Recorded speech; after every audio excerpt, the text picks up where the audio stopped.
మీ శత్రువు ఎవరో తెలుసుకోవాలనుకుంటున్నారా? మీకు శత్రువు లేకుండా జాగ్రత్త పడాలనుకుంటున్నారా? అందరితో సమాధానంగా ఉండాలనుకుంటున్నారా? అయితే సత్యవాక్కు అనే టీవీ కార్యక్రమాన్ని వీక్షిద్దాం. Praise the Lord. Jesus Christ prayer ministries వారు నిర్వహించు సత్యవాక్కు అనే టీవీ కార్యక్రమాన్ని వీక్షిస్తున్న మీ అందరికీ మా వందనాలు. ఇప్పుడు మా మామయ్య గారైన పాస్టర్ ఏ సాల్మన్ రాజు గారు వాక్యోపదేశాన్ని అందించెదరు. మనందరం విని దైవ దీవెనలు పొందుకుందాం. Praise the Lord. ప్రభునామానికి మహిమ కలుగును గాక. సత్యవాక్కు అనే ఈ టీవీ కార్యక్రమాన్ని వీక్షిస్తున్న సహోదరి సహోదరులందరికీ కూడా వందనాలు తెలియపరుస్తున్నాం. మంచిది పిల్లరా, మరి ఈ సమయంలో ఈ దినాన దేవుని వాక్యాన్ని మనందరం వినడానికి ఈ కార్యక్రమానికి స్పాన్సర్ చేసిన కుటుంబం సహోదరి మరియమ్మ వారి కుటుంబ సభ్యులందరికీ కూడా ప్రభునామంలో వందనాలు తెలియపరుస్తున్నాం. మంచిది పిల్లరా, ఈ సమయంలో దేవుని వాక్యాన్ని మనం చదువుకున్నాం. పరిశుద్ధమైన బైబిల్ గ్రంథం నుంచి 65వ కీర్తన 2వ వచనాన్ని చదువుకున్నాం. ప్రార్థన ఆలకించువాడా సర్వ శరీరులు నీ యొద్దకి వచ్చేదరు. ప్రార్థన చేసుకున్నాం. ప్రేమ కలిగిన మా ప్రియ పరలోక తండ్రి, స్తుతులు స్తోత్రాలు వందనాలు కృతజ్ఞతలు చెల్లిస్తూ ఉన్నాం. మహిమ ఘనత ప్రభావం చెల్లిస్తున్నాం. చదవబడి లేఖన భాగాన్ని దీవించండి, నీ సన్నిధితోడుగా ఉంచి నడిపించండి. ఈ వాక్యానికి స్పాన్సర్ చేసిన మరియమ్మ గారి కుటుంబాన్ని దీవించండి, ఆశీర్వదించండి. అలాగే ఈ వాక్యాన్ని వినబోతున్నటువంటి ప్రతి బిడ్డకి వినగలిగిన చెవి, గ్రహించే జ్ఞానము, వాక్యానుసారమైన జీవితం దయచేయండి. మీ పక్షాన నిలబడుకున్న మమ్మల్ని జ్ఞాపకం చేసుకోండి. మీ నోటి బొరవలే వాడుకోమని యేసుక్రీస్తు పరిశుద్ధ నామములో అడుగుతున్నాను తండ్రి, ఆమేన్. మంచిది పిల్లరా, ఈ సమయంలో చదువుకున్నటువంటి లేఖన భాగంలో నుంచి మరి ప్రార్థన ఆలకించేవాడా సర్వ శరీరులు నీ వద్దకి వచ్చేదరు అని వాక్యం మనకు తెలియపరుస్తుంది. అవును, మన దేవుడు ప్రార్థన ఆలకించే దేవుడై ఉన్నాడు, ప్రార్థనకి జవాబిచ్చే దేవుడై ఉన్నాడు పిల్లరా. కనుక ఆయన ప్రార్థన ఆలకిస్తాడు. అయితే కొన్ని సందర్భాల్లో మరి కొంతమంది ప్రార్థన చేసినప్పుడు వారి ప్రార్థనకి జవాబు రాదు పిల్లరా. మరి వారి ప్రార్థనకి ప్రతిఫలం రాదు. అలా రాకుండా ఉండడానికి కారణము ఏమిటి అని మనం ఆలోచన చేస్తే పిల్లరా, మనం కొన్ని విషయాల్ని గమనిద్దాము. ఈరోజు మన అంశం ఏమిటంటే పిల్లరా, మన ప్రార్థనకు జవాబు రాకపోవటకు కారణము ఏమిటి అన్న అంశంలో నుంచి దేవుని వాక్యాన్ని మనం ధ్యానం చేసుకొని మరి ముందుకి కొనసాగదాం పిల్లరా.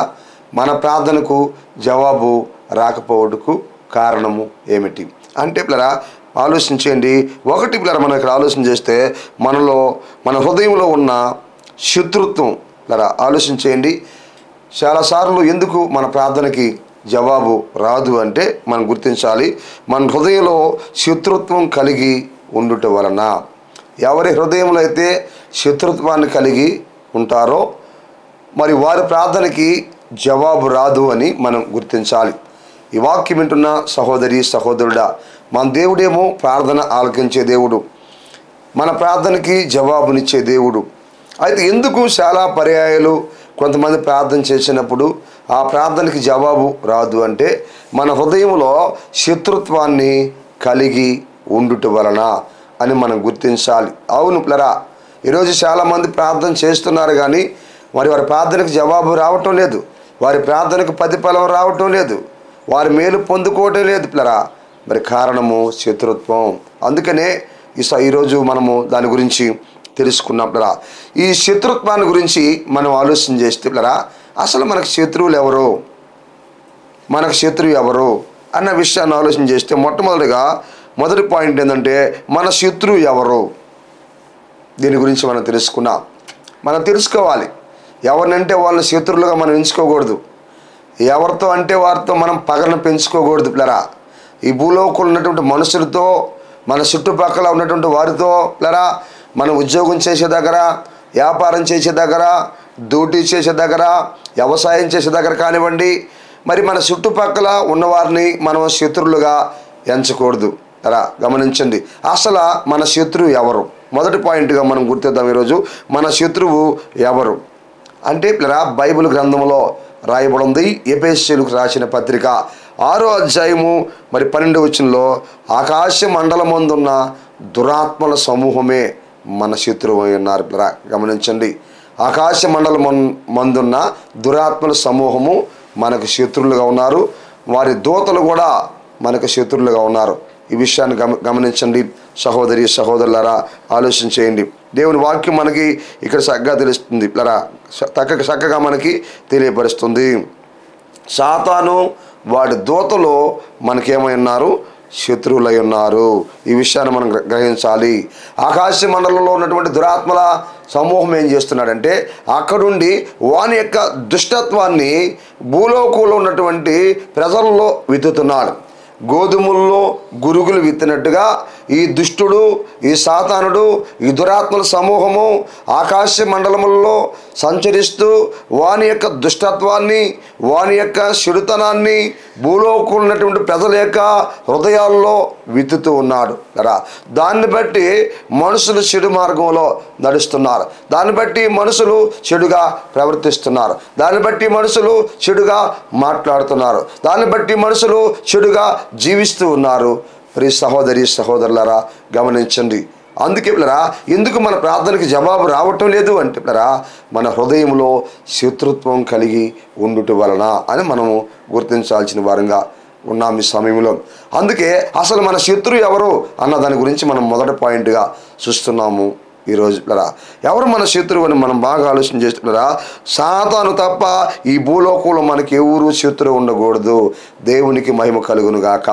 ఈ వాక్యం వింటున్న సహోదరి సహోదరుడా, సాతాను తప్ప ఈ భూలోకంలో మనకెవరు మరి శత్రువులు ఉండకూడదు. వాడే ప్రథమ శత్రువు. లరా గమనించండి, వాడు ఆకాశ మండలంలో ఉంటున్నాడు సాతానుడు. వాడి యొక్క దూతలు అక్కడ ఉంటూ లరా భూలోకంలో ఉన్నటువంటి మనుషుల మీద, మనుషుల హృదయాల్లో వాని యొక్క శత్రుత్వాన్ని విత్తుతున్నాడు, వాని యొక్క దుష్టత్వాన్ని ఎత్తుతున్నాడు. కనుక భూలోకంలో ఉన్నటువంటి మనుషులు తప్పు కాదు అది లరా. కనుక మన చుట్టూ శత్రువులను మనం మరి ఎంచుకోకూడదు. ఆలోచించండి, వాని యొక్క దుష్టత్వాన్ని వాడు విత్తుతున్నాడు కనుక మనుషులు అలాగా తయారవుతున్నారు, మనుషులు అలాగా మాట్లాడుతున్నారు, మనుషులు అలాగా ప్రవర్తిస్తున్నారు, మనుషులు అలాగా జీవిస్తూ ఉన్నారు. ఈ విషయాన్ని మనం గమనించాలి. అందుకే పిల్లరా, మొదటి విషయం మనం ఇక్కడ గుర్తిస్తున్నాం, సాతాను తప్ప భూలోకంలో మనకి ఎవరు శత్రువులు ఉండకూడదు. మన ప్రథమ శత్రువు సాతానే. వాక్యం మనకు తెలియపరుస్తుంటారా? ఆలోచించండి. వాడిని మనం ఎలా జయించాలి? మన విశ్వాసము ద్వారా జయించాలి, వాక్యము ద్వారా జయించాలి. క్రీస్తునందు ప్రియ సహోదరులారా, ఆ విధంగా సాతాను మనం ఏం చేయాలి? జయించాలి. దేవుడు మనకి ఇచ్చిన వాక్యాన్ని బట్టి ఆ శత్రువుని మనం జయించాలి. దేవుడు మనకి ఇచ్చిన విశ్వాసాన్ని బట్టి ఆ శత్రువుని మనము జయించాల్సిన వారంగా ఉన్నాం. క్రీస్తునందు ప్రియ సహోదరి సహోదరులారా, వాడు ఏ కోణంలో వస్తున్నాడో మనం గుర్తించాలి, ఏ కోణంలో మన మీదకి వస్తున్నాడో గ్రహించాలి. వాణ్ణి వాక్యము ద్వారా మనం జయించాలి పిల్లరా, విశ్వాసము ద్వారా జయించాలి, ప్రార్థన ద్వారా జయించాలి, వాడిని ఎదిరించాలి, వాడిని ఓడించాలి. ప్రభు మనకిచ్చినటువంటి ఆత్మ సంబంధమైనటువంటి ఆయుధాలను మనం ధరించుకొని, సర్వాంగ కవచాన్ని మనం ధరించుకొని వాడిని మనం జయించాల్సిన వరంగా ఉన్నాం సహోదరి సహోదరుడు. అందుకనే భూలోకంలో మనకి ఎవరో శత్రువులు లేరు, ప్రథమ శత్రువు సాతానే అని మనం తెలుసుకుంటున్నాం. ఆ తర్వాత మనం ఆలోచన చేస్తే రెండోదిగా సాతాను దేవుని వద్దకు వెళ్ళి మన మీద నేరస్థాపన చేస్తాడు. పిల్లరా గమనించండి, రెండో విషయాన్ని మనం ఆలోచన చేస్తున్నాం. ఇక్కడ సాతాను వాడు ఈ భూలోకంలో సంచరిస్తూ వాడు ఏం చేస్తాడంటే మన మీద దేవుని దగ్గరికి వెళ్ళి మన మీద నేరస్థాపన చేస్తాడు. పిల్లరా ఈ విషయాన్ని గుర్తించండి. అవును, మన మీద నేరాలు మాపుతాడు. ఏదన్నా చిన్న బలహీనత మనలో ఉన్నప్పుడు, చిన్న ఒడిదుడుకు మనలో ఉన్నప్పుడు, చిన్న పొరపాటు మనలో కనిపించినప్పుడు ఈ సాతానుడు దేవుడి దగ్గర నేరస్థాపన చేస్తాడు. వాక్యం వింటున్నటువంటి సహోదరి సహోదరుడా ఆలోచించు. దేవుని వాక్యం మనకు తెలియపరుస్తూ ఉంటుంది. సమయంలో మన మీద నేరస్థాపన చేస్తాడు, మన మీద నిందలు వేస్తాడు, మన దేవుని దగ్గర ఫిర్యాదు చేస్తాడు. ఈ విషయాన్ని మనం గుర్తించాల్సిన వారం ఉన్నాం. మనల్ని ఆల్రెడీ దేవుడు చూస్తూ ఉన్నాడు, మన ప్రవర్తన చూస్తూ ఉన్నాడు, మన జీవితాన్ని చూస్తూ ఉన్నాడు, మన సాక్ష్యాన్ని చూస్తూ ఉన్నాడు రా. అయితే ఒకరోజు మనందరం కూడా లెక్క అప్పగించాల్సిన వారంగా ఉన్నాం ప్రభు దగ్గర. అది వేరైతే మరి భూలోకంలో బ్రతికేటప్పుడే సాతానుడు ఏం చేస్తా అంటే మన మీద నేరస్థాపన చేస్తాడు. అందుకే ఆ మాట రాయబడి ఉంటుంది. ప్రకటన గ్రంథము 12వ అధ్యాయము 10వ వచనంలో మనం చూడగలం. పిల్లరా, నువ్వు చేసే ప్రతి తప్పు సాతాను దేవుని దగ్గరికి తీసుకుపోతూ ఉంటాడు. నీ ప్రతి బలహీనతను దేవుడి దగ్గర తీసుకెళ్ళిపోతుంటాడు. నీ ప్రతి ఒడిదుడుకును దేవుడి దగ్గర ఫిర్యాదు చేస్తూ ఉంటాడు. వాక్యం వింటున్న సహోదరి సహోదరులు, అందుకనే చాలా జాగ్రత్తగా క్రైస్తవ సహోదరి సహోదరులు జీవించాల్సిన వారం ఉన్నాం. ఒకవైపు దేవుని ఎదుట మనం లెక్క చెప్పాల్సినటువంటి వారంగా ఉన్నాము. మరొక వైపు సాతానుడు ఇదిగో మన మీద ఫిర్యాదు చేస్తూ ఉన్నాడు, నేరస్థాపన చేస్తూ ఉన్నాడు.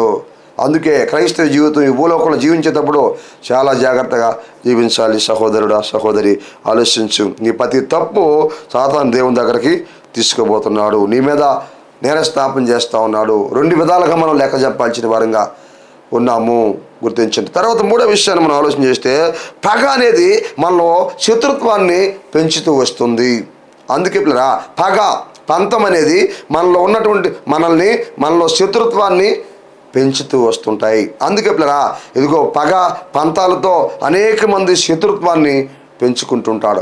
దుష్టుడు అయితే మరి ఆ దుష్టత్వాన్ని బట్టి పిల్లరా అనేక మంది మనుషుల మీద పగను పెంచుకోవటం, పంతాన్ని పెంచుకోవటం, శత్రుత్వాన్ని పెంచుకోవటం. మరి ఈరోజు అనేక మంది గొడవలు, అనేక మంది కొట్టుకోవడము, అనేక మంది హత్య చేయటము, మరి అనేక మంది మరి ఇబ్బంది పడుతూ ఉన్నారు పిల్లరా. ఇదిగో సాతాను యొక్క ప్రేరేపణకు లోబడి, సాతాను యొక్క ప్రేరేపణకు లొంగిపోయి చాలామంది ఇబ్బంది పడుతున్నారు క్రీస్తునందు సహోదరి సహోదరుడు. అందుకే వాక్యం మనకు తెలియపరుస్తుంది, ప్రార్థన ఆలకించువాడా సర్వ శరీరులు నీ వద్దకు వచ్చేదరని వాక్యం రాయబడింది. మన దేవుడు ప్రార్థన ఆలకించే దేవుడు పిల్లరా.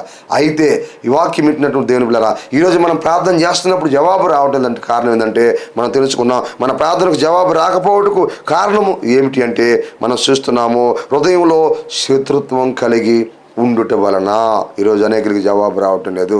అందులో నుంచి మొదటి పాయింట్ ఇంతవరకు మనం చూసాం పిల్లరా, మన శత్రువు ఎవరు అని మనం ఆలోచన చేస్తే, ఒకటి పిల్లరా, మన భూలోకంలో మనకి ఎవరు సాతాను తప్ప ఈ భూలోకంలో మనకు శత్రువులు ఎవరు లేరు అని మనం గుర్తించాలా, గ్రహించాల్సిన వారంగా ఉన్నాము. ఎందుకంటే సాతానుడు వాయుమండలంలో ఉంటూ, ఆకాశ మండలంలో ఉంటూ తన దుష్టత్వాన్ని ప్రజల్లో విత్తుతున్నాడు కనుక, ప్రజల హృదయాల్లో విత్తుతున్నాడు కనుక ప్రజలు చెడిపోతున్నారు, చెడుగా ఆలోచన చేస్తున్నారు, చెడుగా చూస్తున్నారు, చెడుగా మాట్లాడుతున్నారు, చెడుగా జీవిస్తూ ఉంటున్నారు. ప్రియులరా, ఈ విషయాన్ని మనం తెలుసుకుంటాం. రెండోదిగా, మన మీద వాడు దేవుడి దగ్గరికి వెళ్ళి ఫిర్యాదు చేస్తూ ఉంటున్నాడని మనం చూసాం పిల్లరా. సాతాను రెండోదిగా, సాతాను దేవుడి దగ్గరికి వెళ్ళి మన మీద ఏం చేస్తున్నాడు, నేరస్థాపన చేస్తున్నాడు అని చూసాం.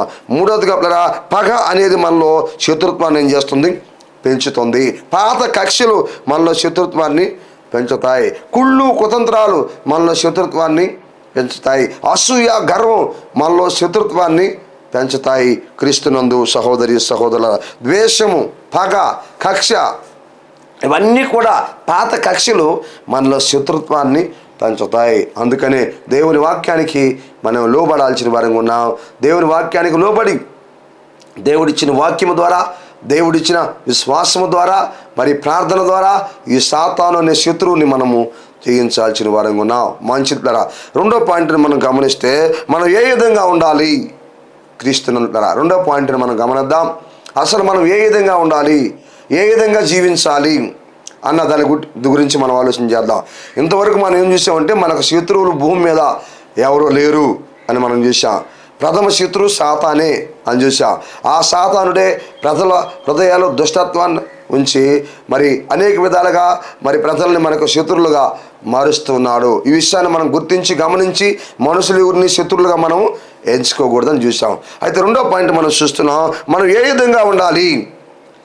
ఓ క్రైస్తవ సహోదరుడా సహోదరి, దేవుని బిడ్డ, రక్షించబడిన నీవు, మారు మనసు పొందిన నీవు, దేవుని సన్నిధికి వస్తున్నటువంటి నీవు, రక్షణ పొందినటువంటి నీవు, వాక్యాన్ని వింటున్నటువంటి నీవు, క్రైస్తవుడు అని పిలిపించుకుంటున్నటువంటి నీవు ఏ విధంగా ఉండాలి అంటే పిల్లరా గమనించింది. ఒకటి, నీ ఇంట్లో మనం బాగా ఆలోచన చేస్తే, నీ ఇంట్లో మనకు శత్రువులు ఎవరు ఉండకూడదు. నీ ఇంట్లో నీకు ఎవరో శత్రువులు ఉండకూడదు. మన ఇంట్లో మనకు శత్రువులు ఉండకూడదు. ఈరోజు అనేక మంది మనం చూసినప్పుడు ఒకే ఇంట్లో ఉంటున్నారు కానీ శత్రుత్వం కలిగి ఉంటున్నారు. ఒకరి మధ్య మాటలు లేదు పిల్లరా. మరి ఆ మాటలు లేదు, మరి సరైనటువంటి సంబంధము లేదు, సరైనటువంటి ఐక్యత లేదు, సరైనటువంటి ప్రేమ లేదు పిల్లరా. ఒకే కుటుంబంలో నివాసం చేస్తుంటారు, ఒకే స్థలంలో ఒకే ఇంటిలో ఉంటున్నారు. కానీ ఈరోజు అనేక మందిని మనం చూసినప్పుడు పిల్లరా, ఇదిగో ఒకరి మధ్య ప్రేమ ఉండటం లేదు, సమాధానం ఉండటం లేదు, సంతోషం ఉండటం లేదు, నెమ్మది ఉండటం లేదు, ఐక్యత ఉండటం లేదు, వారి మధ్య మాటలు ఉండటం లేదు పిల్లరా. ఆలోచించేయండి పిల్లరా, నీ ఇంట్లో నీకెవరో శత్రువులు ఉండకూడదు. ఈ వాక్యం వింటున్న సహోదరి సహోదరుడా, ఒక కుటుంబంలో భార్య భర్త పిల్లలు, లేక వారి పెద్దవారు అత్త మామ అటువంటి వారు, తల్లి తండ్రి అటువంటి వారు, మరి సహోదరి సహోదరులు ఒక కుటుంబంలో ఉన్నప్పుడు ఒక కుటుంబంలో నివాసం చేస్తున్నప్పుడు మరి ఎవరితో మాట్లాడకుండా ఉండకూడదు, ఎవరితో శత్రుత్వం కలిగి ఉండకూడదు. ప్రియులరా, వాక్యం మనకు తెలియపరుస్తుంది, దేవుని వాక్యం తెలియపరుస్తూ ఉంది. ఈ వాక్యం వింటున్నటువంటి సహోదరి సహోదరుడా, ఆలోచించు. కొందరి మధ్య మాటలు ఉండవు, భార్యాభర్తల మధ్య మాటలు ఉండవు. గమనించండి, తల్లిదండ్రులు పిల్లల మధ్య మాటలు ఉండవు, సహోదరి సహోదరుల మధ్య మాటలు ఉండవు. ప్రియులరా, చూడండి, అనైక్యతగా ఉంటారు, ఐక్యత లేకుండా ఉంటారు. అంటే దాని అర్థం ఏంది? ఒకరి మధ్య శత్రుత్వం ఉందనే కదా అర్థం. నువ్వు దేవుని బిడ్డవై ఉండి, నువ్వు రక్షణ పొందుండి దేవుని వాక్యానికి లోబడవా, సత్యానికి లోబడవా, ఆత్మదేవుడు నీతో మాట్లాడుతున్నాడు, ఈ సమయంలో నిన్ను దర్శిస్తూ ఉన్నాడు. ఈ వాక్యం వింటున్న సహోదరి సహోదరులా, మీ కుటుంబ సభ్యులతో నువ్వు మాట్లాడాలి. నీ కుటుంబ సభ్యులతో, మీ తల్లితో కానివ్వండి, మీ తండ్రితో కానివ్వండి, మీ సహోదరుడితో కానివ్వండి, మీ సహోదరితో కానివ్వండి, మీ భర్త కానివ్వండి, మీ భార్యతో కానివ్వండి, మీ పిల్లలతో కానివ్వండి, మీ కుటుంబంలో ఎవరైతే కుటుంబ సభ్యులు ఉన్నారో వారితో వెంటనే నువ్వు మాట్లాడాలి. శత్రుత్వం ఉండకూడదు. వాక్యం తెలియపరుస్తుంది, నీ ఇంట్లో నీకెవరో శత్రువులు ఉండకూడదు. దేవుని వాక్యం ఈ రీతిగా తెలియపరుస్తూ ఉంది. మరి సూర్యుడు ఉదయించి సూర్యుడు అస్తమించే వరకు ఈలోపే సమాధాన పడిపోవాలి. ఒక కుటుంబంలో నివాసం చేస్తున్నప్పుడు కొంతమంది ఉండి, భార్యాభర్తలు కావచ్చు, పిల్లరా, ఇంకా కుటుంబ సభ్యులు కావచ్చు, ఒక కుటుంబంలో నివాసం చేస్తున్నప్పుడు పిల్లరా, ఏదైనా చిన్న మనశ్శర్ధ వచ్చినప్పుడు కూడా మరి సూర్యుడు ఉదయించి మరి సాయంకాలం అస్తమించే లోపే ఆ వ్యక్తితో నువ్వు సమాధాన పడిపోవాలి, నీ భర్తతో నువ్వు సమాధాన పడిపోవాలి, నీ భార్యతో నువ్వు సమాధాన పడాలి, మీ అన్నదమ్ములతో నువ్వు సమాధాన పడాలి, మీ అక్కచెల్లెలతో నువ్వు సమాధాన పడాలి పిల్లరా, నీ బిడ్డలతో నువ్వు సమాధాన పడాలి. ఆ కుటుంబంలో ఎవరైతే ఉన్నారో వారితో సమాధాన పడాలి. నీ ఇంట్లో నీకెవరో శత్రువులు ఉండకూడదు. ఇది ఒకటి. రెండో విషయాన్ని మనం ఆలోచన చేస్తే, మనం ఏ విధంగా ఉండాలి, ఏ విధంగా జీవించాలంటే మన ఇంట్లో మనకు శత్రువులు ఉండకూడదు ఎవరు. రెండోదిగా మనం ఆలోచన చేస్తే సంఘములో మనకు శత్రువులు ఉండకూడదు. ఎందుకంటే సంఘం అనగా యేసు రక్తం చేత కడగబడినటువంటి వారిమి, యేసు రక్తం చేత విమోచించబడినటువంటి వారిమి. ఒక ప్రభువుని నమ్ముకున్నాం, ఒక సహవాసంలో ఉన్నాం, ఒక సంఘములో ఉన్నాం, ఒకే బల్లా కార్యక్రమంలో పాలు పంపులు పొందుతున్నాం. యేసు రక్తం చేత కడగబడినటువంటి వారిమి, ఒకే రక్తం చేత మనం కడగబడ్డాం, ఒకే ప్రభువుని మనం నమ్ముకున్నాం, ఒకే రక్తం చేత కడగబడ్డాం, ఒకే ప్రభువుని మనం నమ్ముకున్నాం. పిల్లరా, ఒకే వాక్యం మనకు దేవుడు అందిస్తున్నాడు, ఒకే సంఘములో మనం ఉన్నాం, ఒకే సహవాసంలో మనం ఉన్నాం. క్రీస్తునందు పిల్లరా, ఆలోచించండి. బలలో పాలు పంపులు పొందుతున్నాం, ఒకే ప్రభు శరీరాన్ని మనం భుజిస్తున్నాం, ప్రభు రక్తాన్ని మనం పానం చేస్తున్నాం. ఒక సంఘములో ఉన్నప్పుడు మనం ఆ సంఘములో మనకి ఎవరు శత్రువులు ఉండకూడదు.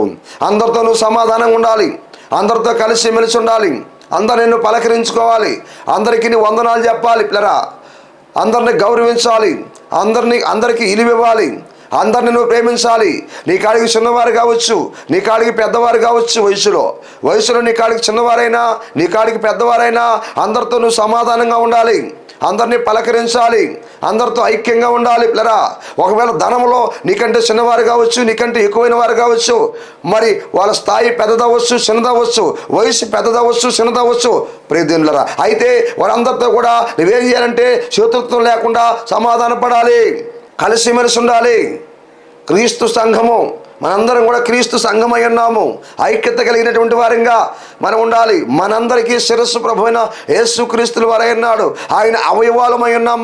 మన శరీరంలో ఉన్నటువంటి అవయవాలు ఏ విధంగా అయితే సహకరిస్తాయో అదేవిధంగా సంఘంలో ఉన్నటువంటి సహోదరులందరూ కూడా మనము ఒకరికొకరు సహకరించే వారంగా, ఒకరినొకరు ప్రేమించే వారంగా, ఒకరినొకరు గౌరవించే వారంగా, ఒకరికొకరు ఇలువిచ్చే వారంగా, ఒకరినొకరు ఆదరించే వారంగా పిల్లరా మనం ఉండాలి. ఒకరి మాటకు ఒకరు పిల్లరా లోబడుతూ మనం జీవించాలి పిల్లరా. సంఘంలో నీకు ఎవరో శత్రువులు ఉండకూడదు. ఈ వాక్యం వింటున్న సహోదరి సహోదరుడు, ఈరోజు అనేక మంది సంఘాలకు వస్తారు కానీ పిల్లరా గమనించండి, కనీసం వందనాలు చెప్పరు, కనీసం మాట్లాడరు పిల్లరా. గమనించండి పిల్లరా, అదేం ప్రేమ? అదేనా ప్రభు యేసుక్రీస్తు వారు నీకు పంచిచ్చినటువంటి ప్రేమ? గమనించు, యేసు ప్రభు వారికి ప్రేమను అనుభవిస్తలేదా? ఆ ప్రేమను ఏం చేయాలి? నువ్వు పంచాలి. పలకరు, వందనాలు చెప్పరు. చూసారా? గమనించండి, అది పద్ధతి కాదు. సంఘములో నీకెవ్వరూ శత్రువులు ఉండకూడదు. ఈ వాక్యం వింటున్న సహోదరి సహోదరుడా, నువ్వు అందరితో సమాధానంగా ఉండాలి. నువ్వు ఆత్మీయంగా ఎదగాలంటే, ఆత్మీయంగా బలపడాలంటే, దేవుని రాజ్యానికి నువ్వు సిద్ధపడాలంటే, రేపు పరలోక రాజ్యంలో నీవు ఉండాలంటే, ఒకటి, నీ ఇంట్లో ఎవరు నీ శత్రువులు ఉండకూడదు. రెండో పాయింట్ మనం ధ్యానం చేసుకున్నాం, మనం ఎలా ఉండాలి అన్నదాని గురించి. ఒకటి, మీ ఇంట్లో మీకు ఎవరో శత్రువులు ఉండకూడదు. రెండోదిగా, నువ్వు వెళుతున్న సంఘంలో నీకెవరో శత్రువులు ఉండకూడదు, క్రీస్తునందు పిల్లరా. మూడోదిగా మనము ఆలోచన చేస్తే, సమాజంలో మనకెవరో శత్రువులు ఉండకూడదు. దేవునికి మహిమ కలుగును గాక. క్రీస్తు యేసునందు నా ప్రియమైన దేవుని పిల్లరా, ఈ సమాజంలో, ఈ లోకంలో మనం జీవిస్తున్నప్పుడు మనకెవరో శత్రువులు ఉండకూడదు. అది నువ్వు కూలి పని చేసే దగ్గర కావచ్చు, నువ్వు వ్యాపారం చేసే దగ్గర కావచ్చు, నువ్వు ఉద్యోగం చేసే దగ్గర కావచ్చు, నువ్వు డ్యూటీ చేసే దగ్గర కావచ్చు, నువ్వేదైనా పని చేసే దగ్గర కావచ్చు, ఆఫీసులో కావచ్చు. ఇలా ఎక్కడైతే ఏ పని అయితే నువ్వు చేస్తున్నావో నీ చుట్టుపక్కల సమాజంలో నీకెవరో శత్రువులు ఉండకూడదు. నువ్వందరితో సమాధానంగా ఉండాలి. సమాజంలో ఉన్నటువంటి వాళ్ళందరినీ కూడా నువ్వు ప్రేమించాలి. శత్రుత్వం కలిగి ఉండకూడదు, పగతో ఉండకూడదు, పంతముతో ఉండకూడదు, కోపంతో ఉండకూడదు, రోషముతో ఉండకూడదు, అసూయతో ఉండకూడదు, గర్వముతో ఉండకూడదు. ఈ వాక్యం వింటున్నటువంటి సహోదరి సహోదరుడా, దేవుని వాక్యం మనకు తెలియపరుస్తూ ఉంది. ఈ సమయంలో సమాజంలో నీకు ఎవరో శత్రువులు ఉండకూడదు. ప్రియ దేవుని బిడ్డలారా, ఆలోచన చేయండి. ఎక్కడైనా సరే, నువ్వు ఎక్కడుంటే అక్కడ నీ చుట్టూ నీ ఇంటి పక్కన నీకు శత్రువులు ఉండకూడదు, నీ గ్రామంలో నీకు శత్రువులు ఉండకూడదు. నువ్వు పనిచేసే దగ్గర, ఉద్యోగం, వ్యాపారం, డ్యూటీ, వ్యవసాయం, ఎక్కడైతే నువ్వు పని చేస్తున్నావో, ఎక్కడైతే ఏ ఉద్యోగం చేస్తున్నావో నీ చుట్టూ అక్కడ ఆఫీసులో నీకు శత్రువులు ఉండకూడదు. నువ్వు అందరితో సమాధానంగా ఉండాలి. ఎందుకంటే ఈ భూలోకంలో మనకి ఎవరు శత్రువులు లేరు. ముందు భాగంలో మనం విన్నాం, ముందు పాయింట్లో మనం విన్నాం, దుష్టుడు తన దుష్టత్వాన్ని, ఆకాశ మండలం ముందున్న దురాత్మల సమూహము, సాతాను యొక్క దూతలు వారి యొక్క దుష్టత్వాన్ని భూలోకంలో ఉన్నటువంటి మనుషుల మీద విత్తుతూ ఉన్నట్లరా. దాన్ని బట్టి వారి హృదయాలు ప్రేరేపించబడుతున్నాయి. వాస్తవానికి భూలోకంలో మనుషులు ఎవరు మనకు శత్రువులు కాదు. ఆ విషయాన్ని గుర్తించాలి, ఆ విషయాన్ని గమనించాలి. వారిలో ఆ శత్రుత్వాన్ని నువ్వు చూడొద్దు. వారు అన్న మాటలు నువ్వు పట్టించుకోవద్దు, వారి ప్రవర్తన నువ్వు చూడవద్దు, వాళ్ళ ఆత్మను నువ్వు చూడు. దేవునికి మహిమ కలుగును గాక. వారిలో ఉన్న ఆత్మను చూడు. ఆ ఆత్మ రక్షించబడాలా. ఆ ఆత్మ ఎలా రక్షించబడుతుంది? యేసయ్య ప్రేమను నువ్వు కనపరచాలి, యేసయ్య ప్రేమను నువ్వు పంచాలి. నువ్వు అనుభవిస్తున్నటువంటి యేసయ్య ప్రేమ, నువ్వు పొందుకున్న యేసయ్య ప్రేమ, యేసయ్య ప్రేమ ద్వారా నువ్వు రక్షించబడ్డావు. దేవుడు లోకాన్ని ఎంతగానో ప్రేమించాడు కాగా తన అద్భుత కుమారుని యందు విశ్వాసం ఉంచి ప్రతి వాడు నశింపక నిత్య జీవం పొందినట్లుగా దేవుడు ఆయన్ని అనుగ్రహించాడు. యేసయ్య అపారమైన ప్రేమ నీ పాపాలన్నీ క్షమించి, నిన్ను బలపరిచి, నిన్ను స్వస్థపరిచి, ఆ ప్రేమ ద్వారా నువ్వు రక్షించబడ్డావు. ప్రేమ అనేక దోషములు కప్పుతుందని వాక్యం చెప్పిన రీతిగా ఆ ప్రేమ చేత రక్షించబడి నీవు, ఆ ప్రేమను అనుభవిస్తున్నటువంటి నీవు, ఆ ప్రేమలో కొనసాగుతున్నటువంటి నీవు, ఆ ప్రేమను అనేక మందికి పంచిపెట్టాలి. యేసయ్య ప్రేమను రుచి చూడాలి అనేక మంది. నీ చుట్టూ ఉన్నవారు రుచి చూడాలి, నీ ఇంటి పక్కన ఉన్నవారు రుచి చూడాలి, నీ గ్రామంలో ఉన్నవారు రుచి చూడాలి, మరి ఉద్యోగం చేస్తున్న దగ్గర ఆఫీసులో రుచి చూడాలి. వారందరూ కూడా యేసయ్య ప్రేమను పంచాలి. యేసయ్య ప్రేమ అంటే ఇలా ఉంటుందా? యేసయ్య ఎంత ప్రేమ కలిగిన వాడా? వీళ్ళు ప్రభువును నమ్ముకొని ఆయన ప్రేమను కనపరుస్తున్నారు. వీళ్ళే ఎంత ప్రేమిస్తున్నాడంటే, వీళ్ళ దేవుడు ఎంత ప్రేమిస్తున్నాడు, వీళ్ళ దేవుళ్ళు ఎంత ప్రేమ ఉంది, వీళ్ళ దేవుళ్ళు ఎంత మంచితనం ఉంది అని అనేకులు గుర్తించగలగాలి. వాక్యం వింటున్న సహోదరి సహోదరుడా, దేవుని వాక్యం తెలియపరుస్తుంది ఈ సమయంలో. అందుకే మనం చూస్తున్నాం కదా, ప్రార్థన ఆలకించువాడా సర్వ శరీరంలో నీ వద్దకు వచ్చేదరు. మనం చూస్తున్నాం. దేవుడు ప్రార్థన ఆలకిస్తాడు. అయితే ఈ రోజుల్లో ఎందుకు మన ప్రార్థన ఆలకించడం లేదు? అనేకులు ప్రార్థన అంటే పిల్లరా మన ప్రార్థనకు జవాబు రాకపోవటకు కారణం ఏమిటంటే పిల్లరా, మొదటి కారణం మనం చూసాము, హృదయంలో శత్రుత్వం కలిగి ఉండటం వల్ల అని మనం చూస్తున్నాము పిల్లరా. దాంట్లో నుంచి ఒక విషయాన్ని మనం చూసాము, మన శత్రువు ఎవరు, మొదటి పాయింట్ మనం చూసాం, మన శత్రువు ఎవరు అని మనం చూసాం పిల్లరా. దాని కింద 3 విషయాలు మనం చూసాము. ఎవరయ్యా మన శత్రువు అంటే ఈ భూలోకంలో సాతాను తప్ప మనకెవరో శత్రువులు లేరు. మరి ఆ సాతాను రెండోది ఏం చేస్తున్నా అంటే పిల్లరా, మరి మన మీద ఏం చేస్తున్నా అంటే నేరస్థాపన చేస్తున్నాడు దేవుని బిడ్డల మీద, దేవుడి దగ్గరికి వెళ్ళి అని చూసాం రెండోది. మూడోది పిల్లరా, మరి పగ అనేది మరి ఏం చేస్తుందంటే పిల్లరా, పగ అనేది మళ్ళీ శత్రుత్వాన్ని పెంచుతుంది. అందుకే మళ్ళీ పగ అనేది ఉండకూడదు, పంతం అనేది ఉండకూడదు, పాత కక్షలు ఉండకూడదు అని చూసాం. 3 విషయాలు చూసాం. రెండో పాయింట్ మనం ధ్యానం చేసుకున్నాం, మనం ఏ విధంగా ఉండాలి అని ధ్యానం చేసుకుంటున్నాం. ఏ విధంగా ఉండాలి అంటే, ఒకటి, నీ ఇంటిలో నీకెవరో శత్రువులు ఉండకూడదు, నువ్వు శత్రుత్వం కలిగి ఉండకూడదు అని చూసాం. రెండోది, నువ్వు పోతున్న సంఘంలో నీకెవరో శత్రువులు ఉండకూడదు, అందరితో నువ్వు సమాధానంగా ఉండాలి పిల్లరా. మూడోది, సమాజంలో ఎక్కడైనా సరే నీకెవరో శత్రువులు లేకుండా నువ్వేం చేయాలంటే పిల్లరా, శత్రువులు ఉండకూడదు. గమనించు సహోదరి సహోదరుడా, ఆలోచించు. తర్వాత మూడో విషయాన్ని మనం చూస్తే, మనలో శత్రుత్వం లేకుండా జాగ్రత్త పడాలి. దేవునికి స్తోత్రం. క్రీస్తు యేసునందు పిల్లరా, మూడో పాయింట్ ఏంటంటే మనలో శత్రుత్వం లేకుండా జాగ్రత్త పడాలి. ఆ శత్రుత్వము అనేది మనలోకి రాకుండా, మన హృదయంలోకి రాకుండా మనం జాగ్రత్త పడాలి. క్రీస్తునందు పిల్లరా, ఈరోజు ఎంతమంది జాగ్రత్త పడుతున్నారు, ఎంతమంది జాగ్రత్త కలిగి ఉన్నారు ప్రియులరా? గమనించండి. ఎందుకు అని అంటే పిల్లరా, మనం ఎందుకు జాగ్రత్త పడాలి అని అంటే, జాగ్రత్త పడకపోతే ఆ శత్రుత్వం మనలో ఉన్నట్లయితే పిల్లరా మన ప్రార్థనకు జవాబు రాదు.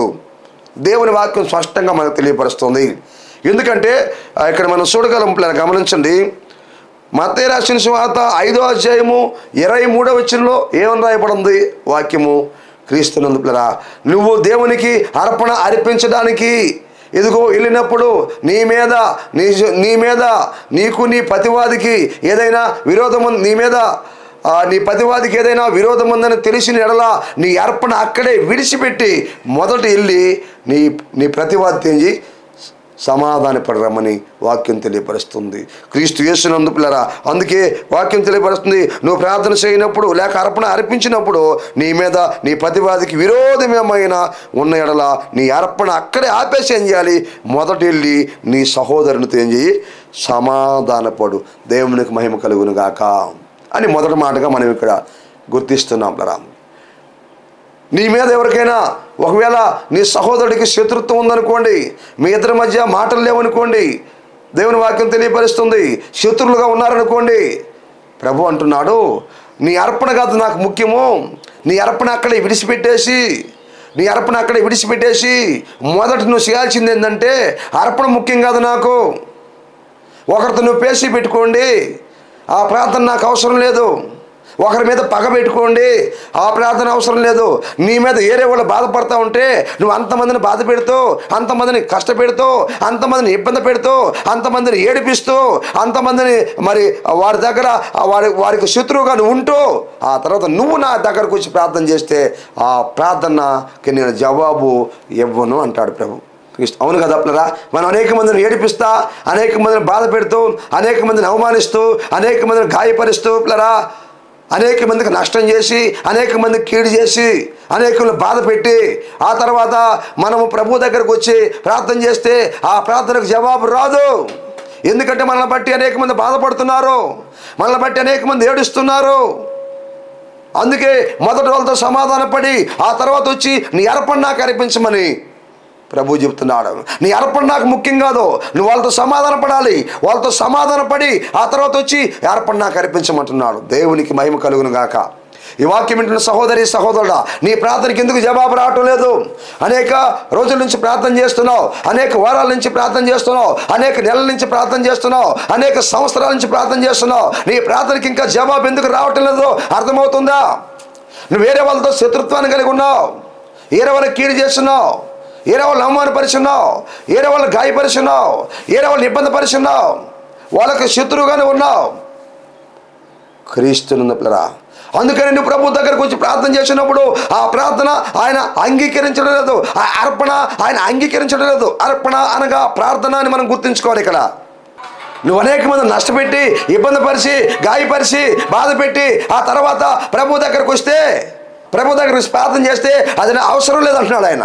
నువ్వు మొదటి సమాధానపడు, నీ సహోదరునితో సమాధానపడు, సమాధానపడి వచ్చి నాకు అర్పణ అర్పించి అంటున్నాడు. అందుకే ఇక్కడ మనకి ఏం అర్థం అవుతుందంటే పిల్లరా, మన 3వ పాయింట్లో ఉన్నాం, మనలో శత్రుత్వం లేకుండా జాగ్రత్త పడాలి. ఎందుకంటే వాక్యం చూసాం కదా మనము, లేఖనం తెలియపరుస్తుంది, నీవు ప్రార్థన చేయనప్పుడు లేక నీ అర్పణ అర్పించినప్పుడు నీ మీద నీ ప్రతివాదికి విరోధము ఉన్న ఎడల నీ అర్పణ అక్కడే విడిచిపెట్టేసి మొదట వెళ్ళి నీ సహోదరుడితో సమాధానపడి ఆ తర్వాత వచ్చి నాకు అర్పణ అర్పించమంటున్నాడు. దీన్ని బట్టి మనకి ఏమర్థం అవుతుంది, మనం ఏరే వాళ్ళ మీద శత్రుత్వం కలిగి ఉండి ప్రార్థన చేస్తే మన ప్రార్థనకు జవాబు రాదు. మన మీద ఏరే వాళ్ళు బాధపడుతూ ఉండి ఆ తర్వాత మనం వెళ్ళి ప్రార్థన చేస్తే ఆ ప్రార్థనకు జవాబు రాదని చూసాం. మరొక విషయాన్ని కూడా మనం చూద్దాం. క్రీస్తునందు ప్రియ దేవుని బిడ్డలారా, మరొక విషయాన్ని, పరిసయ్యుడు సుంకరి ప్రార్థన చేస్తున్నారు. అక్కడ దేవాలయంలోకి వెళ్ళారు. దేవాలయం దగ్గరికి వెళ్ళారు. పరిసయ్యుడేమో దేవాలయంలోకి వెళ్ళి ప్రార్థన చేస్తున్నాడు.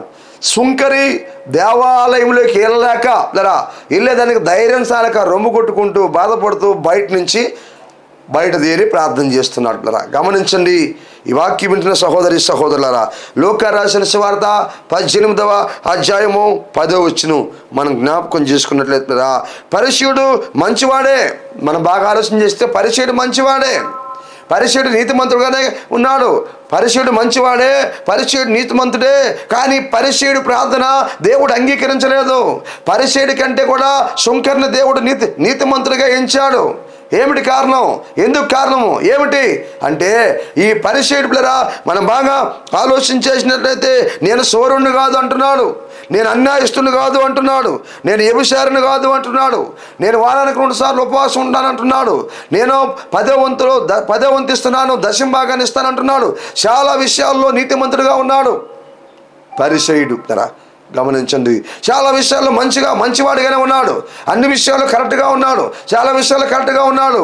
సోరుడు కాదు, అన్యాయస్తుడు కాదు, దొంగ కాదు, దోచుకునేవాడు కాదు, ఉపవాసం ఉంటున్నాడు పిల్లరా, దేవునికి 10వ వంతు ఇస్తూ ఉంటున్నాడు, అన్నిట్లో బాగున్నాడు. కానీ పిల్లరా గమనించండి, ఆ సుంకరి మీద శత్రుత్వం కలిగి ఉన్నాడు. ఈ వాక్యం వింటున్నటువంటి నా ప్రియ సహోదరి సహోదరుడా, ఆ సుంకరి మీద శత్రుత్వం కలిగి ఉన్నాడు. లాస్ట్లో ఉంటాడు, ఆ సుంకరు వంటి వాడిని కానందుకు నీకు కృతజ్ఞతలు చెల్లిస్తున్నాను అంటాడు. ఆ సుంకరు వంటి వాడిని కానందుకు అంటే సుంకరి మీద ఉంది శత్రుత్వం ఉంది, సుంకరి మీద బాధ ఉంది. సుంకరిని శత్రువుగా ఎంచుకున్నాడు.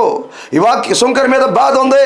ఈ వాక్యం వింటున్న సహోదరి సహోదరుడా, ఆయన ప్రార్థన అంగీకరించబడకుండా ఉండడానికి కారణము ఏమిటంటే చాలా విషయాల్లో బాగున్నాడు. అయితే ప్రియులరా గమనించండి, శత్రుత్వం కలిగి ఉండే విషయంలో శత్రుత్వం కలిగి ఉన్నందువల్ల ప్రియులరా ఆయన ప్రార్థన నిరాకరించబడింది. అతనికంటే 14వ వచనం చూస్తే పరిసయ్యుడి కంటే సుంకరి నీతిమంతుడిగా తీర్చబడి తన ఇంటికి వెళ్ళెను. ఈ వాక్యం వింటున్నటువంటి నా ప్రియ సహోదరి, నా ప్రియ సహోదరుడా, నా ప్రియ దేవుని బిడ్డ, ఆలోచించే సమయంలో వాక్యం మనకు తెలియపరుస్తూ ఉంది, లేఖన భాగం మనకు తెలియపరుస్తూ ఉంది ఈ సమయంలో. అందుకే పిల్లరా మనకి ఏమని తెలియపరుస్తుందంటే, మనం ఏరే వాళ్ళ మీద శత్రుత్వం కలిగి ఉండకూడదు. మనం ఎలా ఉండాలి? మనలో శత్రుత్వం లేకుండా జాగ్రత్త పడాలి. అందుకే మనం చూసాం కదా, మత్తయి 5వ అధ్యాయం 23వ వచనంలో అర్పణ కాదు నాకు ముఖ్యము, అవతల వ్యక్తితో సమాధానపడి వచ్చి తర్వాత అర్పణ అర్పించమన్నాడు. సమాధానం లేకుండా ఆ అర్పణ నాకు అంగీకారం లేదు. వేరే వాళ్ళతో సమాధానం లేకుండా వాళ్ళని బాధ పెడుతూ ఆ తర్వాత వచ్చి నాకు ప్రార్థన చేస్తే ఆ ప్రార్థన నేను అంగీకరించనన్నాడు. ఇక్కడ పరిసయ్యుడు కూడా సుంకరి మీద శత్రుత్వం కలిగి ఉన్నందువల్ల అన్నిట్లో బాగున్నాడు, చాలా విషయాల్లో బాగున్నాడు. సుంకరి విషయంలోకి వచ్చేతలకి పిల్లరా ఆ సుంకరి వంటి వాడిని నేను కాదు అంటున్నాడు. అందుకు నీ కృతజ్ఞతలు అంటున్నాడు పిల్లరా. అంటే అర్థం ఏమిటి? సుంకరి మీద శత్రుత్వం కలిగి ఉన్నాడు, అందుకే ఆయన ప్రార్థన అంగీకరించబడలేదు. వాక్యం వింటున్న సహోదరి సహోదరుడా, మరొక విషయాన్ని కూడా మనం ఆలోచన చేస్తే, క్రీస్తు యేసునందు ప్రియమైన దేవుని బిడ్డలారా, వాక్యం చెబుతుంది. మొదటి యోహాను రాసినటువంటి పత్రిక 4వ అధ్యాయము 20వ వచనంలో మనం చూస్తే పిల్లరా, తాను చూచిన తన సహోదరుని ప్రేమించని వాడు తాను చూడని దేవుణ్ణి ప్రేమించలేడు. చూసారా, ప్రేమించలేడు. ఆలోచించి, తాను చూసినటువంటి సహోదరుణ్ణి ప్రేమించలేని వాడు తాను చూడనటువంటి దేవుణ్ణి కూడా ఏం చేయలేడు, ప్రేమించలేడు. నీ కళ్ళ ముందున్నటువంటి సహోదరుణ్ణి నువ్వు క్షమించలేకపోతే, నీ కళ్ళ ముందున్న సహోదరుణ్ణి నువ్వు ప్రేమించలేకపోతే, నీ కళ్ళ ముందున్న సహోదరుని నువ్వు ప్రేమించలేకపోతే, నీ కళ్ళకు కనిపించిన దేవుణ్ణి ఏం ప్రేమిస్తావు? నీ ఇంట్లో ఉన్నటువంటి వారిని నువ్వు క్షమించలేకపోతే, సంఘంలో ఉన్న వారిని నువ్వు క్షమించలేకపోతే, నీ చుట్టుపక్కల ఉన్న వారిని క్షమించలేకపోతే, ఇరుగు పొరుగు వారిని క్షమించలేకపోతే, ప్రేమించలేకపోతే, కంటికి కనిపించకుండా ఉన్నటువంటి దేవుణ్ణి ఏం ప్రేమిస్తావు? ఆత్మస్వరూపైనటువంటి దేవుణ్ణి ఏం ప్రేమిస్తావు? అదే సత్యం ఇక్కడ రాయబడి ఉంది.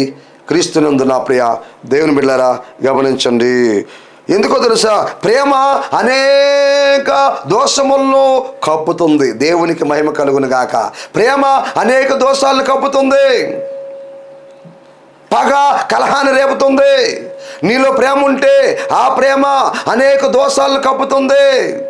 పగ ఉండిందనుకోండి, కలహాన్ని రేపుతుంది, గొడవలు రేపుతుంది, సమస్యలను తీసుకొస్తుంది. పగ, పాత కక్షలు ఆత్మీయ జీవితంలో ఎదగలేవు. దేవునికి ఇష్టమైన బిడ్డగా ఉండలేవు. వాక్యానుసారమైన జీవితాన్ని జీవించలేవు. వాక్యము నీ హృదయంలో పనిచేయదు. ఆ పగ ఉంటే, ఆ పంతం ఉంటే, ఆ కక్ష ఉంటే, ఆ శత్రుత్వం ఉంటే ఎంత మాత్రం కూడా నువ్వు దేవునికి ఇష్టమైన బిడ్డగా ఉండలేవు. ఆత్మీయంగా ఎదగలేవు. నరకాన్ని తప్పించుకోలేవు. పరలోక రాజ్యంలో నువ్వు ప్రవేశించలేవు. మంచి సాక్ష్యాన్ని కలిగి నువ్వు ఉండలేవు. ఈ వాక్యం వింటున్న దేవుని బిడ్డ, సహోదరి సహోదరుడా, ఆలోచించి లేఖన భాగం మనకు తెలియపరుస్తుంది. ఈ సమయంలో ప్రేమ అనేకమైన దోషాలను కప్పుతుంది, పగ కలహాన్ని రేపుతుంది. అందుకే నీ కంటికి కనిపించే సహోదరుని ప్రేమించలే నువ్వు, నీ ఇంట్లో ఉన్న సహోదరుని ప్రేమించలే నువ్వు, సంఘంలో ఉన్న సహోదరుని ప్రేమించలే నువ్వు, ఇదిగో సమాజంలో ఉన్న సహోదరుని ప్రేమించలే నీవు. కంటికి కనిపించకుండా ఉన్న ఆత్మస్వరూపుగా ఉన్న దేవుణ్ణి ఏం ప్రేమిస్తావు? అర్థం చేసుకో ఒకసారి. అందుకే ఇక్కడ వాక్యం రాయబడింది. అందుకనే పిల్లరా, మనము మూడో విషయాన్ని చూస్తున్నాం. మనలో శత్రుత్వం లేకుండా జాగ్రత్తగా ఉండాలి. చివరిగా నాలుగోదిగా మనం ఆలోచన చేస్తే, మనం చేయవలసింది ఏమిటి పిల్లరా? మనం చేయవలసింది ఏమిటి పిల్లరా? ఏం చేయాలి మనం అంటే పిల్లరా, ఆలోచించండి. శత్రువును ప్రేమించాలి. దేవునికి మహిమ కలుగును గాక. ఈ వాక్యం వింటున్న సహోదరి సహోదరుడా, శత్రువుని ప్రేమించాలి. శత్రువుని ప్రేమించాలి. ఎందుకంటే వారు సాతాను ప్రేరేపణకు లోబడిపోన్నారు. వారు సాతాను ప్రేరేపణకు లొంగిపోన్నారు పిల్లరా. అందుకే వాళ్ళు అలా ప్రవర్తిస్తున్నారు కాబట్టి, అలా జీవిస్తున్నారు కాబట్టి మనం ఏం చేయాలి? శత్రువుని ఒకటి ప్రేమించాలి. ఏ విధంగా మనం ఉండాలి, ఏ విధంగా మనం జీవించాలి అంటే పిల్లరా, మనం చేయవలసింది ఏమిటి అంటే, ఈ భూలోకంలో బ్రతికేటప్పుడు పిల్లరా, సాతాను చేత ప్రేరేపించబడి ఒకవేళ నువ్వు ఎవరైతే శత్రువులు అనుకుంటున్నావో వారిని నువ్వేం చేయాలంటే ప్రేమించాలి. యేసయ్య ప్రేమను వాళ్ళకి నువ్వు పంచాలి. నీలో నుండి యేసయ్య ప్రేమను వాళ్ళు చూడగలగాలి. సహోదరి సహోదరుడా, శత్రువును నువ్వు ప్రేమించాలి. శత్రువును నువ్వు ప్రేమించాలి. మనం ఇంకనూ పాపులమై ఉండగానే ప్రభు అయిన యేసు క్రీస్తుల వారు మనల్ని ప్రేమించాడు. మనం ఇంకా పాపులమై ఉండగానే, మనం మంచివారమై ఉన్నందువల్ల కాదు, మనం ఇంకా పాపులమై ఉండగానే, మన పాపముల చేత అపరాధముల చేత మనం సచ్చిన వారై ఉండగా దేవుడు క్రీస్తును మనల్ని బ్రతికించాడు మళ్ళా. కనుక ఆయన ప్రేమను పొందుకున్న మనము ఇతరులను ప్రేమించాలి. సహోదరి సహోదరుడా, ఆలోచించి ప్రియ దేవుని బిడ్డ. ఆ తర్వాత రెండోది ఏం చేయాలంటే పిల్లరా, క్షమించాలి. ఒకటి ప్రేమించాలి, రెండోది క్షమించాలి. ప్రేమించకపోతే క్షమించలేము. ఒక వ్యక్తిని మొదట మనం ప్రేమించలేకపోతే క్షమించలేము. మొదట ప్రేమించడానికి ప్రారంభించాలి. రెండోది వారిని క్షమించాలి. మనం ఇందాక చూసినట్టుగా పిల్లరా, గమనించండి, ప్రేమ అనేక దోషములను కప్పుతుందని మనం చూసాం. కనుక దాన్ని బట్టి రెండోదిగా మనం ఏం చేయాలి? క్షమించాలి. ఎందుకంటే మనం ఇంకనూ పాపులమై ఉండగానే ప్రభు మనల్ని ఏం చేశాడు? క్షమించాడు. మన పాపాలు క్షమించాడు, మన దోషాలు క్షమించాడు, మన అపరాధాలు క్షమించాడు, మన అతిక్రమాలు క్షమించాడు. మన కొరకై శిలువలో తన ప్రాణాన్ని పెట్టాడు, రక్తాన్ని గార్చాడు, శిలువ మాను మీద బలైపోయాడు. వదక తేబడిన గొర్రెపిల్లలాగా ఆయన బలైపోయాడు. క్రీస్తునందు సహోదరి సహోదరుడా, ఒకటి ప్రేమించాలి, రెండోది క్షమించాలి, మూడోది ఏం శాస్త్రం మనం పొందుకుంటామంటారా, వారితో సమాధాన పడాలి. దేవునికి మహిమ కలుగును గాక. వారితో సమాధాన పడాలి. ఎవరైతే సాతాను ప్రేరేపించబడి ఒకవేళ నీకు శత్రువులుగా ఎంచబడి నువ్వు వాళ్ళు శత్రువులు అనుకుంటున్నావో, వాస్తవానికైతే వాళ్ళుగా శత్రువులు, సాతానే మనకు శత్రువు ఈ భూలోకంలో. వాళ్ళను ఒకటి ప్రేమించాలి, రెండోది వాళ్ళు క్షమించాలి, మూడోది వాళ్ళతో సమాధాన పడాలి. ఈ వాక్యం వింటున్న సహోదరి సహోదరుడా, వాళ్ళతో సమాధాన పడాలి, వాళ్ళతో సమాధాన పడాలి, ఐక్యపడాలి, సమాధాన పడాలి. అవును ప్రియులారా, వారితో మనం సమాధాన పడకపోతే మనలో సమాధానం ఉండదు. అవతల వాళ్ళతో మనం సమాధాన పడకపోతే మనకు సమాధానం ఉండదు, సంతోషం ఉండదు, మనసులో తృప్తి ఉండదు. ఆలోచించండి పిల్లరా. ఆ క్షమించలేని మనసు మనలో ఉన్నట్లయితే ఈ వాక్యం వింటున్న సహోదరి సహోదరుడా, వాళ్ళతో మనం సమాధాన పడాలి. ఈ వాక్యం వింటున్న దేవుని బిడ్డ, ఏమర్థమైంది నీకు? ప్రార్థన ఆలకించేవాడా సర్వ శరీరులు నీ వద్దకు వచ్చేద్దరు. మన దేవుడు ప్రార్థన ఆలకించే దేవుడై ఉన్నాడు. అయితే కొన్నిసార్లు మన ప్రార్థనకు జవాబు రాకపోవడం కారణాలు ఏమిటంటే మనం చూస్తున్నాం పిల్లరా, మన హృదయంలో శత్రుత్వం కలిగి ఉండుట వలన అని మనము చూస్తూ వస్తున్నాం. ప్రియ దేవుని బిడ్డలారా, గమనించండి. మరి దాని కింద కొన్ని విషయాలు, ఒక 3 విషయాలు మనం చూసాము. అసలు మన శత్రువు ఎవరు అని మనం చూస్తే పిల్లరా, భూమి మీద మనకి ఎవరు శత్రువులు లేరు, సాతాను తప్పని చూసాము. మరి ఈ సాతానుడు ఏం చేస్తున్నాడు అంటే మన మీద దేవుని అద్దకెళ్ళి నేరస్థాపన చేస్తున్నాడు. తర్వాత పగ ఏం చేస్తుందంటే మన శత్రుత్వాన్ని పెంచుతుందని చూసాము క్రీస్తునందు పిల్లరా. తర్వాత మనం ఏ విధంగా ఉండాలంటే మన ఇంట్లో శత్రువులు ఉండకూడదు, అలాగనే ఎవరు మనకి సంఘంలో మనకి ఎవరు శత్రువులు ఉండకూడదు, సమాజంలో మనకి ఎవరు శత్రువులు ఉండకూడదని మనం చూసాము క్రీస్తునందు పిల్లరా. ఆ తర్వాత మనలో శత్రుత్వం లేకుండా జాగ్రత్త పడాలి అని చూసాం. ఎందుకంటే నీ అర్పణ కాదు ముఖ్యము, నాకు నువ్వు అవతలతో సమాధానపడు, ఆ తర్వాత నుంచి నాకు అర్పణ అర్పించమని చెప్పాడు అక్కడ. ఆ తర్వాత లోక సువార్తలో కూడా మనం చూసాం పిల్లరా, గమనించండి.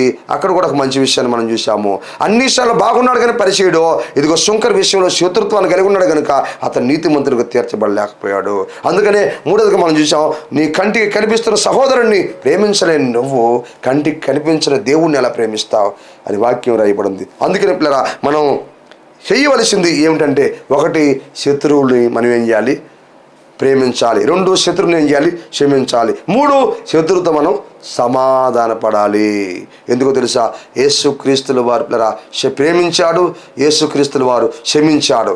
ఆయన రక్తం చేత కడగబడిన మనం కూడా శత్రువుని ఏం చేయాలి? ప్రేమించాలి, శత్రువుని క్షమించాలి పిల్లరా, వారితో సమాధాన పడాలి పిల్లరా. మనుషులు వారికి ఏం తెలియదు పిల్లరా, సాతాను అలా వారిని ప్రేరేపిస్తూ ఉంది కనుక ఆ విషయాన్ని మనం అర్థం చేసుకొని మన చుట్టూ ఎవరో శత్రువులు లేకుండా మనం జాగ్రత్త పడాలి. క్రీస్తునందు పిల్లరా, సహోదరి సహోదరులరా, ప్రభు మనందరి కోసం తన ప్రాణాన్ని పెట్టాడు, తన రక్తాన్ని గార్చాడు, శిలువ మరణాన్ని పొందాడు, సమాధి చేయబడ్డాడు, మూడో రోజు తిరిగి లేచాడు. ఇదిగో 40 దినాలు భూమి మీద ఉన్నాడు, పరలోకానికి ఆరోహణమయ్యాడు, నేడు రేపు మరలా రాబోతున్నాడు త్వరగా. ఆయన సహోదరి సహోదరుల ఆయన రాకడ కొరకై మనందరం కూడా సిద్ధపడదాం, మన ఆత్మల్లో రక్షించుకుందాం, మనతో పాటు అనేక మందిని రక్షిద్దాం. అట్టి కృప ప్రభు మనకు దయచేయునుగాక. తలలో ఉంచుకుందాం, ప్రార్థన చేసుకుందాం. ప్రేమ కలిగిన మా ప్రియ పరలోక తండ్రి, స్తోత్రాలు స్తుతులు. ఈ వాక్యాన్ని ఇంతవరకు శ్రద్ధగా అయిన ప్రతి బిడ్డను కూడా మీరు బలపరచండి, మంచి ఆరోగ్యాన్ని ఇవ్వండి, ఆత్మీయ జీవితంలో బలపరిచి మీ రాకడకు నాయన అనేక మందిని సిద్ధపరచమని వేడుకుంటున్నాం. అలాగే నీ వాక్యానికి స్పాన్సర్ చేసిన సహోదరి మరియమ్మ గారు, వారి కుటుంబాన్ని మీరు దీవించండి, ఆస్వాదించండి, వరదలింపజేయండి ప్రభువా, సహాయం చేసి కార్యం చేయమని వేడుకొలుస్తూ ప్రార్థిస్తూ స్తుతిస్తూ గణపరుస్తూ సమస్త ఘనత మహిమా ప్రభావాలు మీరు పొందుకోమని యేసు నామములో అడుగుతున్నాం తండ్రి, ఆమేన్. మన పరమ తండ్రి అయిన దేవుని ప్రేమ, ఆయన కుమారుడైన యేసుక్రీస్తు వారి కృప, పరిశుద్ధాత్మ దేవునికి అన్యుని సహవాసము ఇక్కడ ఉండి మనకి భూలోకుల సకల పరిశుద్ధులందరికీ ఇప్పుడు ఎల్లప్పుడూ సదాకాలం తోడేయండి నడిపించును గాక, ఆమేన్. ఇంతవరకు దేవుని వాక్యాన్ని శ్రద్ధగా విన్న మీ అందరం కూడా వందనాలు. ప్రభు మిమ్మల్ని అందరిని దీవించి ఆశీర్వదించును గాక, ఆమేన్. మీ ప్రార్థన అవసరతలకు సంప్రదించవలసిన మా ఫోన్ నంబర్లు 9959458024 మరి యొక్క నంబర్ 9640495124. మా అడ్రస్ కోడూరు కండ్రిగా, సోస్త్రికం, టీపీ గూడూరు మండలం, నెల్లూరు జిల్లా. మీ అందరికీ మా వందనాలు.